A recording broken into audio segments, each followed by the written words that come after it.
ಹೆಚ್ಚಾಗಿ ಗೋಧಿ ತಿಂತಾ ಇದ್ದೀನಿ, ನನಗೆ ಇದರಿಂದ ಅನಾನುಕೂಲ ಏನು ಅಂತ ನೀವು ಕೇಳ್ಬೋದು. ಖಂಡಿತ ಇದೆ. ಲೈಕ್ ಅದರಲ್ಲಿ ಇರ್ತಕ್ಕಂತಹ ಗ್ಲೂಟೀನ್ ಅಂತ ಹೇಳಿದ್ನಲ್ಲ, ಲೈಕ್ ಅದು ಎಲಾಸ್ಟಿಸಿಟಿ ಮತ್ತು ಸ್ಟ್ರಕ್ಚರಲ್ ಪ್ರಾಪರ್ಟಿ ಇರುತ್ತೆ. ಅದೇನು ಮಾಡುತ್ತೆ ಅಂತಂದರೆ ಒಂದು ಬೈಂಡಿಂಗ್ ಏಜೆಂಟ್ ಆಗಿ ಇದು ವರ್ಕ್ ಮಾಡುತ್ತೆ. ಬೈಂಡಿಂಗ್ ಅಂತ ಅಂದರೆ ನಮ್ಮ ಸ್ಮಾಲ್ ಇಂಟೆಸ್ಟೈನ್ ಮತ್ತು ಲಾರ್ಜ್ ಇಂಟೆಸ್ಟೈನ್, ಸಣ್ಣ ಕರಳು, ದೊಡ್ಡ ಕರಳು ಮತ್ತು ಜಠರದಲ್ಲಿ ನಮ್ಮ ಮೈಕ್ರೋ ನ್ಯೂಟ್ರಿಯೆಂಟ್ಸ್ ಅಂದರೆ ಸೂಕ್ಷ್ಮ ಪೋಷಕಾಂಶಗಳು ಅಬ್ಸರ್ವ್ ಆಗೋದಕ್ಕೆ ಅದು ಅಫೆಕ್ಟ್ ಮಾಡುತ್ತೆ. ಅಂದರೆ ಮೈಕ್ರೋ ನ್ಯೂಟ್ರಿಯೆಂಟ್ಸ್ ಅಂತಂದರೆ ಯಾವುದು? ಲೈಕ್ ವೈಟಮಿನ್ಸ್ಗಳು ಮತ್ತು ಮಿನರಲ್ಸ್ಗಳು, ನಮ್ಮ ದೇಹಕ್ಕೆ ಮುಖ್ಯವಾಗಿ ಬೇಕಾಗಿರ್ತಕ್ಕಂತಹ ಮೈಕ್ರೋ ನ್ಯೂಟ್ರಿಯೆಂಟ್ಸ್ಗಳು ಅಬ್ಸರ್ಪ್ಷನ್ ಪವರ್ ಏನಾಗುತ್ತೆ, ಕ್ಷೀಣಿಸುತ್ತಾ ಹೋಗುತ್ತೆ. ಹಾಗಾಗಿ ವೀಟ್ನ ತಿನ್ನಬೇಕೋ ಬೇಡವೋ ನೀವು ಡಿಸೈಡ್ ಮಾಡಿ. ಗ್ಲೂಟಿನ್ ಇಂಟಾಲರೆನ್ಸ್ ಇದೆಯಾ ಇಲ್ವೋ ಅಂತ ಹೇಳಿ ಒನ್ಸ್ ಚೆಕ್ ಮಾಡಿ ನಂತರ ಮುಂದುವರಿರಿ.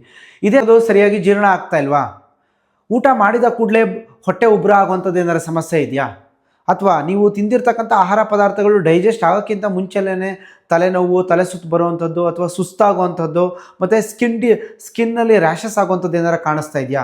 ಅಥವಾ ಸಂಪೂರ್ಣವಾಗಿ ನಿಮ್ಮ ಗಟ್ ಅಂದರೆ ನಿಮ್ಮ ಲಾರ್ಜ್ ಇಂಟೆಸ್ಟೈನ್ ಮತ್ತು ಸ್ಮಾಲ್ ಇಂಟೆಸ್ಟೈನ್ ಮತ್ತು ನಿಮ್ಮ ಜಠರ ಸಂಪೂರ್ಣವಾಗಿ ಕೊಲ್ಯಾಪ್ಸ್ ಏನಾದರೂ ಆಗುವಂಥ ಫೀಲಿಂಗ್ ಆಗ್ತಾ ಇದೆಯಾ ನಿಮಗೆ? ಖಂಡಿತ ಸ್ನೇಹಿತರೆ, ತಿಳ್ಕೊಳ್ಳೋಣ ಬನ್ನಿ ಇದ್ರ ಬಗ್ಗೆ. ಇವತ್ತು ನಮ್ಮ ದೇಶದಲ್ಲಿ 13% ಜನ ಅಂದರೆ 100ಕ್ಕೆ 13 ಜನಕ್ಕೆ ಗ್ಲೂಟಿನ್ ಇಂಟಾಲರೆನ್ಸ್ ಇದೆ. ಏನು ಈ ಗ್ಲೂಟಿನ್ ಇಂಟಾಲರೆನ್ಸ್ ಅಂದರೆ? ಇದು ನಾವು ತಿನ್ನುವಂತಹ ಚಪಾತಿ, ಪೂರಿ ಮತ್ತು ಮೈದಾ ಈ ಐಟಮ್ಸ್ಗಳಲ್ಲಿ ಹೆಚ್ಚಾಗಿ ಕಂಡುಬರುತ್ತೆ. ಅಂದರೆ ಗೋಧಿಯಲ್ಲಿ ಇರ್ತಕ್ಕಂತಹ ಪ್ರೋಟೀನ್, ಮೇಜರ್ ಪ್ರೋಟೀನ್ ಬಂದು ಗ್ಲೂಟಿನ್ನು.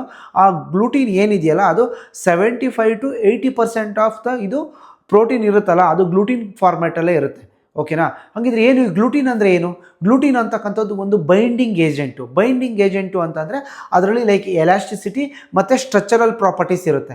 ಅಂದರೆ ಪರ್ಟಿಕ್ಯುಲರ್ ಆಗಿ ನಾವು ಯಾವುದು ನ್ಯೂಡಲ್ಸ್ಗಳು ಮಾಡುವಂಥದ್ದು ಇರ್ಬೋದು, ಅಥವಾ ಬೇಕ್ರಿ ಉತ್ಪನ್ನಗಳನ್ನ ಮೇಜರಾಗಿ ಏನು ಮಾಡ್ತೀವಲ್ಲ 99% ಬೇಕ್ರಿ ಉತ್ಪನ್ನಗಳಲ್ಲಿ ಮೈದಾ ಇಲ್ದಲೇ ಇಲ್ಲ. ಮೈದಾ ಅಂತಂದರೆ ಲೈಕ್ ವೀಟ್ ಫ್ಲೋರನ್ನು ಏನು ಮಾಡ್ತೀವಿ, ಬ್ಲೀಚಿಂಗ್ ಮಾಡಿದ್ರೆ ಬರೋವಂಥ ಪ್ರಾಡಕ್ಟೇ ಮೈದಾ.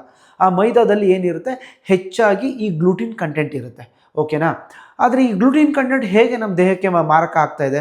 ನಮ್ಮ ಇಂಡಿಯಾದಲ್ಲಿ ಹೊರತುಪಡಿಸಿ ಇವನ್ ವರ್ಲ್ಡ್ ವೈಡಲ್ಲೂ ಕೂಡ ಸೀಲಿಯಾಕ್ ಡಿಸೀಸು ಮತ್ತು ಗ್ಲೂಟಿನ್ ಇಂಟಾಲರೆನ್ಸ್ ಅಂತ ಹೇಳಿ 2 ಕಾಯಿಲೆಗಳು ಇದರಿಂದಲೇ ಕೂಡ ಬರುತ್ತೆ.